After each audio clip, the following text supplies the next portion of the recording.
Hello there, and welcome to the channel. My name is Dominic, and I service and maintain aquariums for a living. What started as a passion for all things saltwater has grown into a full-time career, and now I get to work with some truly incredible tanks every single day. At this point, I would like to start sharing that experience with you, showing off some of the beautiful aquariums I have the privilege of taking care of. In today's video, I'll be featuring one of the tanks I service bi-weekly and walking you through the system, its livestock, and what it takes to keep it looking its best. So let's get into it. This aquarium is mainly dominated by LPS corals, including hammers, frog spawns, torches, and many unique species of fish. This aquarium is home to some of the most beautiful specimens I have ever seen in this hobby. A few I had seen for the very first time, and others I'd never even heard of before. All of the livestock and equipment in this video was previously on a 125-gallon tank and moved into this beautiful 250-gallon custom aquarium. This clip was taken right after I moved all of the livestock and equipment to this new system. Since then, most of the equipment has been changed. The lighting has been updated to 3 of the Ecotech Radeon Gen 6s and 2 Gen 4s that are paired with 2 60-inch AI blades that fill in the dark spots. The flow consists of 4 Ecotech MP40s working together to create a gentle wave across this 6-foot aquarium. Before I start my usual cleaning, I like to do a quick inspection of the tank and equipment, checking for anything out of the ordinary. This helps me to get a gauge on what I need to do during the service. It might be regluing a piece of coral that was knocked out of place, or troubleshooting equipment that isn't working properly. I always like to be thorough when it comes to knowing a tank inside and out, in the hopes to prevent disaster in the future. But even with the most meticulous eye, an emergency could happen at any moment. In all my years of servicing aquariums, I have seen some that have failed. This client actually had another system that did leak, and here's what happened. One morning around 6 a.m., I woke up to my phone buzzing. I thought it was my alarm, but it was this client calling. And at this hour of the morning, I immediately knew it could not be good. His wife had woken up to water all over the floor coming from their 500-gallon Predator tank in the living room. I got dressed and headed over as fast as I could. At first, I thought maybe a bulkhead was leaking or the skimmer had overflowed. But when I got there, water was coming out of the bottom seam of the tank. After assessing the situation, we jumped into action, draining water into the stock tanks we placed in the garage, and moving the livestock as quickly as possible. And these weren't small fish. We're talking sharks, stingrays, eels, and puffers. Luckily this happened in the morning, and they were all still wiping dew from their eyes, so everyone made it out with all of their fingers. Once everything was out, we broke the system down completely, removing the remaining rock, water, and sand. And we used the live rock to create a temporary setup in the stock tanks. The client got to work on fast-tracking a 700-gallon pond, and within a week, we had it up and running, ready for them to move in.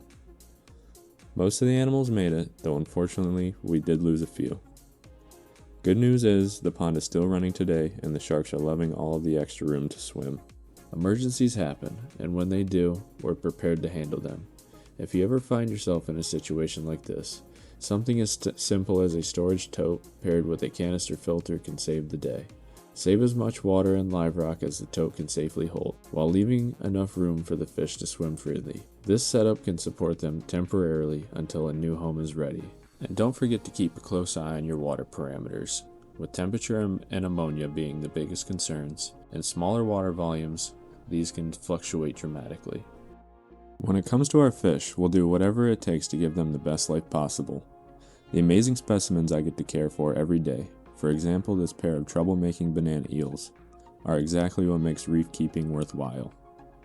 And these guys definitely know how to keep me on my toes. I literally spent about a half an hour trying to rescue one of them. During my last visit to this tank, one of them had managed to get into the overflow chamber. It's a tight squeeze in there, but I was able to guide it up to the top with a net, grab it by hand, and safely return it to the tank. I know if this ever happens again, I'll be ready for it, because I now know some new eel wrangling techniques. All of these fish have such unique personalities. Every corner of this tank has a character.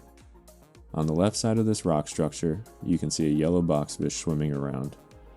His name is Amos. In this aquarium, he's about as unique as it gets. Every time I service this tank, I catch him on the side spitting water out onto the floor. I don't know what makes him do it, but I always get a kick out of it. On a side note, Amos is always hungry, and on a few occasions I've had my hand in the tank, not paying attention. He's taken that opportunity to give me a little bite on the finger. He's lucky he's cute, so I can't be mad at him. As you can see, there's no shortage of corals in this aquarium, with the majority being frog spawns, hammers, and torches. Throughout the life of this tank, it's gone through a major transformation. It originally started as a mixed reef, housing a variety of acropora alongside these LPS corals. But as time went on, we began to face challenges, balancing flow, dialing in the light, and especially keeping the phosphate levels under control.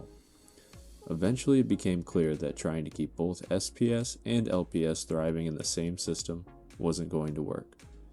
It came down to choosing between one or the other, but ultimately the choice was both. This tank was reworked into an LPS-dominated system, giving us the ability to fine-tune conditions specifically for them, while a separate system was built to provide ideal conditions for SPS. And in the future, I'll be highlighting that aquarium in its own video, and trust me, it's one you won't want to miss, because similar to this tank, it's home to some truly incredible specimens. When it comes to the filtration, we're currently running 7-inch filter socks to polish the water. As you can see, they do a pretty solid job. However, in the future, we'd like to upgrade to a filter roller, further increasing the level of automation in this system. Unfortunately, finding one that fits the sump chamber has been a challenge. For now, I swap the socks out during each service and leave 2 extra sets for the client to change in between visits. Beyond mechanical filtration, the real workhorse of this system is the skimmer. We chose the Reef Octopus Elite 220, and it's been pulling out some pretty dark skimmate, easily keeping up with the heavy bioload in this system. Without a good skimmer, I don't believe this tank would be able to survive. To get a bit of extra functionality from it, a CO2 scrubber is being used to help raise the pH in the tank. A big piece of the puzzle that many people overlook is biological filtration. Maintaining a healthy population of beneficial bacteria is what allows a saltwater aquarium to naturally process waste. Without it, there is no real ecosystem. To support that, we keep a stack of Polyp Lab Genesis rocks in the sump. These provide an additional 23,000 square feet of surface area, giving bacteria plenty of space to colonize and thrive, ultimately helping keep the system stable and balanced. Even with such a large population of beneficial bacteria, water changes are still the key to keeping this tank stable. Performing a 25% water change every other week helps keep everything refreshed, replenishing vital trace elements while removing built-up organic waste. Water changes do a great job maintaining overall balance, but they can't fully keep up with the constant demand of a growing reef. Between changes, corals are continuously consuming alkalinity and calcium as they build their skeletons.